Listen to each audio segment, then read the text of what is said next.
నమస్తే అండి. అందరూ ఎలా ఉన్నారు? మీరు బాగున్నారని మనస్ఫూర్తిగా కోరుకుంటూ ఈరోజు మనం పొట్లకాయ పెరుగు పచ్చడి తయారీ విధానం చూద్దామండి. పొట్లకాయ ఇష్టపడిన వాళ్ళు ఎవరైనా ఉంటే ఇలా ఒకసారి ట్రై చేసి చూడండి, డెఫినెట్గా నచ్చుతుంది. ట్రై చేసి నాకు కామెంట్ చేయండి. చూడండి, ఇలా పొట్లకాయని పసుపు వేసి వాటర్ పోసి ఇలా మెత్తగా ఉడికించుకొని పక్కన పెట్టుకోండి.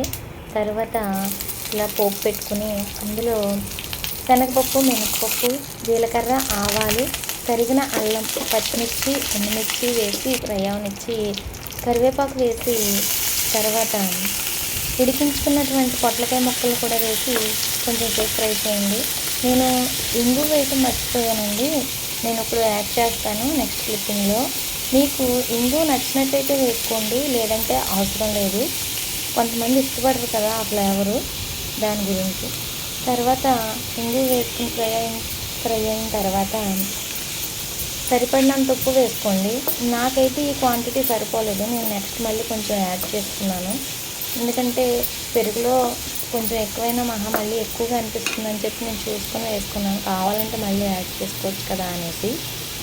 ఇలా ఫ్రై అవనిచ్చి పూర్తిగా చల్లారిపోవాలి. మగ్గిపోయిన తర్వాత పూర్తిగా చల్లారనివ్వండి.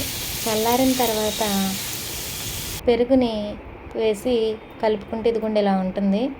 నిజంగా చాలా టేస్టీగా ఉందండి.